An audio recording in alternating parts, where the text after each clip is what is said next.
और 41 साल बाद एक बार फिर हिंदुस्तान और अंतर्राष्ट्रीय अंतरिक्ष केंद्र का संवाद स्थापित हुआ। प्रधानमंत्री नरेंद्र मोदी ने स्पेस स्टेशन पहुंचे भारतीय एस्ट्रोनॉट शुभांशु शुक्ला से वीडियो कॉल पर बातचीत की। प्राइम मिनिस्टर ऑफिस ने शाम करीब 6 बजे इस बातचीत का एक वीडियो रिलीज किया। 18 मिनट की इस बातचीत में प्रधानमंत्री ने शुभांशु से उनके मिशन, उनके शेड्यूल और उनकी रिसर्च से जुड़े तमाम सवाल पूछे। प्रधानमंत्री मोदी की जिंदगी का सबसे बड़ा इंटरव्यू कैसा रहा, अंतरिक्ष में भारत माता की जय का यशगान कैसे हो रहा है, हमारी इस रिपोर्ट के जरिए आपको दिखाते हैं।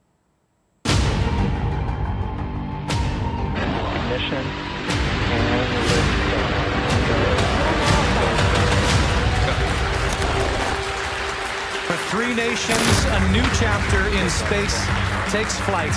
Godspeed AX4. हम 7.5 किलोमीटर प्रति सेकंड की रफ्तार से पृथ्वी के चारों तरफ घूम रहे हैं और मेरे कंधे पे मेरे साथ मेरा तिरंगा है जो मुझे बता रहा है कि नहीं हूँ, मैं आप सबके साथ हूँ।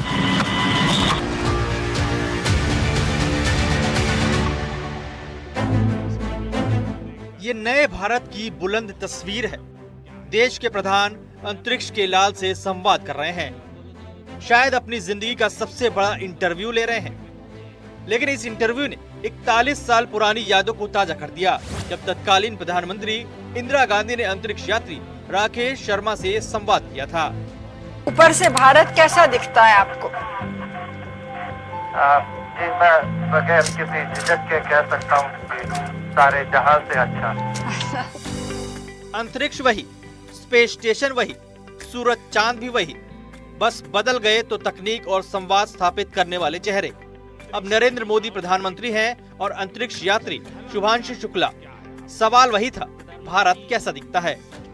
अच्छा शुभ, अंतरिक्ष की विशालता देखकर सबसे पहला विचार क्या आया आपको? प्रधानमंत्री जी, सच में बोलो तो जब पहली बार हम लोग ऑर्बिट में पहुंचे, अंतरिक्ष में पहुंचे, तो पहला जो व्यू था वो पृथ्वी का था।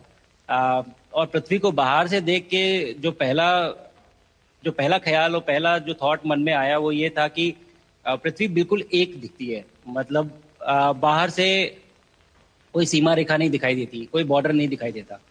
और दूसरी चीज जो बहुत नोटिसेबल थी, जब पहली बार भारत को देखा तो हम मैप पे पढ़ते हैं भारत को, हम देखते हैं बाकी देशों का आकार कितना बड़ा है, हमारा आकार कैसा है, वो मैप पे देखते हैं, लेकिन वो सही नहीं होता क्योंकि वो एक हम 3D ऑब्जेक्ट को 2D यानी पेपर पे हम उतारते हैं। भारत सच में बहुत भव्य दिखता है, बहुत बड़ा दिखता है, जितना हम मैप पे देखते हैं उससे कहीं ज्यादा बड़ा। नरेंद्र मोदी जमीन से जुड़ी शख्सियत हैं, लोगों से कनेक्ट जानते हैं। आम जनता क्या सुनना चाहती है ये उन्हें पता है, इसलिए शुभांशु से गाजर के हलवे का जिक्र कर दिया। आप जो गाजर का हलवा ले गए हैं, क्या उससे अपने साथियों को खिलाया? जी प्रधानमंत्री जी, ये कुछ चीजें मैं अपने देश की खाने की लेके आया था, जैसे गाजर का हलवा, मूंग दाल का हलवा और आमरस। और मैं चाहता था कि ये बाकी भी जो मेरे साथी हैं, बाकी देशों से जो आए हैं, वो भी इसका स्वाद लें और चखें, जो भारत का जो रिच कुलिनरी हमारा जो हेरिटेज है उसका एक्सपीरियंस ले। तो हम सभी ने बैठ के इसका स्वाद लिया साथ में और सबको बहुत पसंद आया। स्पेस में रहना, काम करना, शोध करना आसान काम नहीं है। जीरो ग्रेविटी के लिए कठिन ट्रेनिंग से गुजरना पड़ता है। नोट करने वाली बात यह है कि जिस वक्त धरती और अंतरिक्ष वाली ये वीडियो कॉल कनेक्ट हुई, तब शुभांशु ने अपने पैर बांधे हुए थे। ऐसा नहीं करते तो सिर के बल खड़े दिखते। अब आप रियल सिचुएशन में है, सच में अंतरिक्ष में है, वहां की परिस्थितियां कितनी अलग हैं, कैसे एडप्ट कर रहे हैं? यहाँ पे तो सब कुछ ही अलग है प्रधानमंत्री जी। ट्रेनिंग की हमने पिछले पूरे 1 साल में। सारे सिस्टम्स के बारे में मुझे पता था, सारे प्रोसेस के बारे में मुझे पता था, एक्सपेरिमेंट्स के बारे में मुझे पता था, लेकिन यहाँ आते ही सडनली सब चेंज हो गया। बिकॉज हमारे शरीर को ग्रेविटी में रहने की इतनी आदत हो जाती है कि हर एक चीज उससे डिसाइड होती है। पर यहाँ आने के बाद चूंकि ग्रेविटी माइक्रो ग्रेविटी है, एब्सेंट है, तो छोटी छोटी चीजें भी बहुत मुश्किल हो जाती हैं। अभी आपसे बात करते वक्त मैंने अपने पैरों को बांध रखा है, नहीं तो मैं ऊपर चला जाऊंगा। और माइक टोपी जैसी छोटी चीजें हैं। इसी तरह के रोचक सवाल जवाबों का सिलसिला जारी रहा। बात ब्रह्मांड की निकली और पृथ्वी की परिक्रमा पर थोड़ी ही देर के लिए ठहर गई। परिक्रमा करना भारत की सदियों पुरानी परंपरा है। आपको तो पृथ्वी माता की परिक्रमा का सौभाग्य मिला है। अभी आप पृथ्वी के किस भाग के ऊपर से गुजर रहे होंगे? जी प्रधानमंत्री जी, इस समय तो मेरे पास ये इंफॉर्मेशन उपलब्ध नहीं है, लेकिन थोड़ी देर पहले मैं खिड़की से, विंडो से बाहर देख रहा था, तो हम लोग हवाई के ऊपर से गुजर रहे थे। और हम दिन में 16 बार परिक्रमा करते हैं, 16 सूर्योदय और 16 संन्यास, सनराइज और सनसेट हम देखते हैं ऑर्बिट से। और बहुत ही अचंभित कर देने वाला ये पूरा प्रोसेस है। इस परिक्रमा में, इस तेज गति में, हम इस समय करीब 28,000 किलोमीटर प्रति घंटे की रफ्तार से चल रहे हैं आपसे बात करते वक्त। और ये गति पता नहीं चलती क्योंकि हम तो अंदर हैं, लेकिन कहीं ना कहीं ये गति जरूर दिखाती है कि हमारा देश कितनी गति से आगे बढ़ रहा है। देश गति से बढ़ रहा है, फल फूल रहा है, लेकिन इस रफ्तार को पंख लगाने के लिए साधना जरूरी है। प्रधानमंत्री योग करते हैं, ध्यान लगाते हैं, स्पेस में वक्त बिताने के लिए, रिसर्च के लिए एकाग्रचित्त रहना जरूरी है। क्या शुभांशु इस परंपरा का अनुसरण करते हैं? अगला सवाल यही था। मेडिटेशन और माइंडफुलनेस का लाभ भी मिलता है क्या? माइंडफुलनेस का भी बहुत फर्क पड़ता है। बहुत सारी सिचुएशंस ऐसी होती हैं नॉर्मल ट्रेनिंग के दौरान भी या फिर लॉन्च के दौरान भी, जो बहुत स्ट्रेसफुल होती हैं।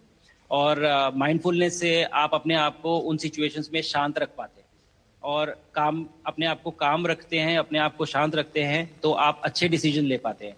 कहते हैं कि दौड़ते हुए भोजन कोई भी नहीं कर सकता, तो जितना आप शांत रहेंगे उतना ही अच्छे से आप डिसीजन ले पाएंगे। तो आई थिंक माइंडफुलनेस का बहुत इंपॉर्टेंट रोल होता है। आप भारत की युवा पीढ़ी को क्या मैसेज देंगे?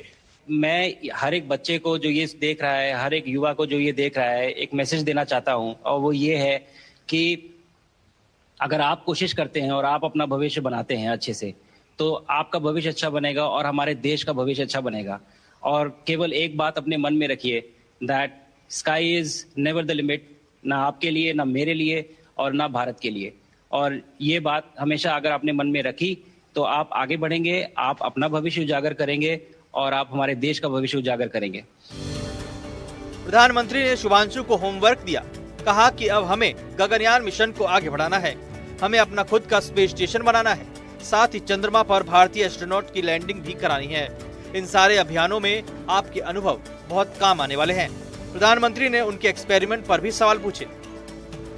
आप अंतरिक्ष में कई एक्सपेरिमेंट कर रहे हैं, क्या कोई ऐसा एक्सपेरिमेंट है जो आने वाले समय में एग्रीकल्चर या हेल्थ सेक्टर को फायदा पहुंचाएगा?